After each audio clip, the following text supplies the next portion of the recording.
See siin, mis tundub justkui tulevik, on tegelikult paljudes riikides juba reaalsus. Operatsioonisaalid, kus opereeritakse robotitega.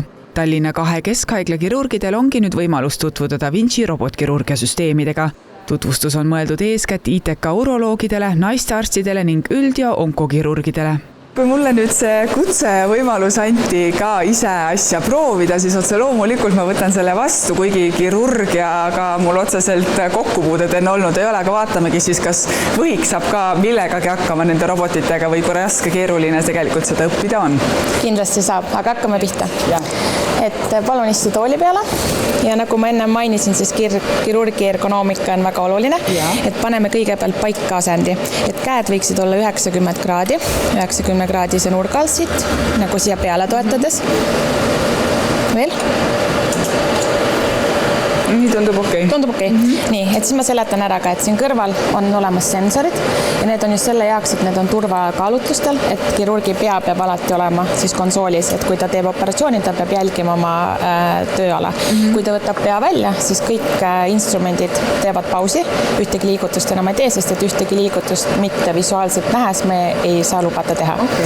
Ja proovi siis näiteks siit võtta see üks koonus ja asetada siia otsapidi sisse. Ma võin juba praegu öelda, et ma arvan, et telekamängude mängimine tuleb kõigile siin kasuks, aga ma ei ole väga mänginud, nii et see juba saab olema keeruline. Sellest ei ole midagi. Üks koonus. Jah. Seda Da Vinci robotkirurgia süsteemi kasutatakse maailmas invasiivsete operatsioonide tegemiseks.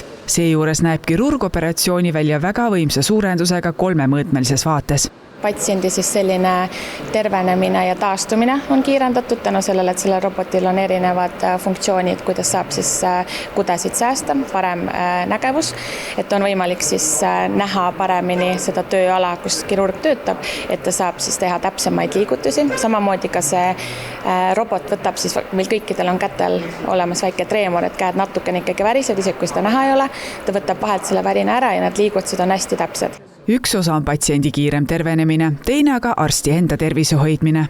Üks erinevus, millest nagu räägitakse vähe, aga ikkagi kui lahtistel lõikustel on nagu väga paljudel kirurgidel seljad haiged on nagu teatud nagu karjääri lõpuks ja ütleme laparoskoopia, mis on hästi levinud nagu ka Eestis on nagu ikkagi pikad lõikused, sa pead olema pikalt staatilises ühes asendis, siis ikkagi nagu sa vesid ära. Sinna see ergonoomiline moment on väga oluline, et sa saad istuda tunde asendis, mis on sulle mugav ja sa annab loomulikult juurde, kui sa ei ole väsinud, sa saad paremini tööd teha. Ma tunnen küll, et juba läheb natukene nagu paremaks, esimesed korrad nagu natuke juba värisesid ja siis paar korda oled juba teinud. Ma tunnen, et juba tunnen ennast kindlamana, mitte et ma nüüd läheks kohe opisaali ja opereerima asju, aga ma usun, et see on päris hea selline võimalus arstidel ka harjutada ja õppida. Ma pean nüüd ainult seda tunnistama, et sellised 3D asjad ajavad minu natuke peaga ringlema, et sellega tuleb ka vist toime tulla selle sama masinaga, et ei ole päris niisama see asi, et ilmselt ka see vajab natukene harjumist. Tänaseks on maailmas üle 10 000 Da Vinci roboti opisaalides. Robot seejuures ei tee ise mitte midagi üksi. Alati on kirurg see, kes robotit juhib. Mina olen vahepeal jõudnud teise roboti taha. Ühesõnaga minule anti siis praegu kõige lihtsam mängija variant, et harjutada tõesti algaja jaoks, et see tundubki minu oskuste jaoks päris sobiv. Ja kuigi minul tekib tunne, nagu iga minutiga oskaksin järjest rohkem, teen siiski ühe vea. Siit peal nuppu, vaata korraks välja. Nii. Sa saad asetada selle siit tagasi. Jah, mul lihtsalt läks üks ring läks sinna taha ja siis ma ei saanud seda õigesti ja siis kadus sinna sügavustesse mu käed. Ma sukeldusin küll, aga ma ei saanud enam kätte, nii et ma proovin korra uuesti, et kas nüüd saab selle üldse kätte siit. Kas ma saan selle siit? Nüüd see kadus täielikult. Ja tõepoolest kohe märgata ka see, et niipea kui ma selle pea siit küljest natukene ära liigutan, kohe jäävad käed seisma, ma ei saa enam mitte midagi teha, mis ongi see ennem kirjeldatud selline turvaelement nii-öelda, et midagi ei toimu ilma, et kirurg või arst oleksid ikkagi koha pealt ja vaataks, et mida ta teeb. Nii, ma proovin ikka need viimased siis ära siin panna. Kulud, mis kaasnevad sellise roboti soetamisega, on väga suured, mis tõttu ei saa seda endale kergekäeliselt lubada.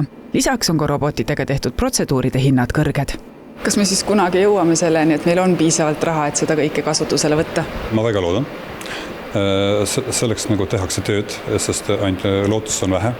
et praegu on Tervisekassas on ka loodud töörühm, kus me arutame, et mis erialad võiksid seda saada, mis lõikustel võiks seda teha ja see koostöös, ma arvan, et aasta-kahe pärast see tõesti on reaalne, et see tuleb ka meie haigemajja.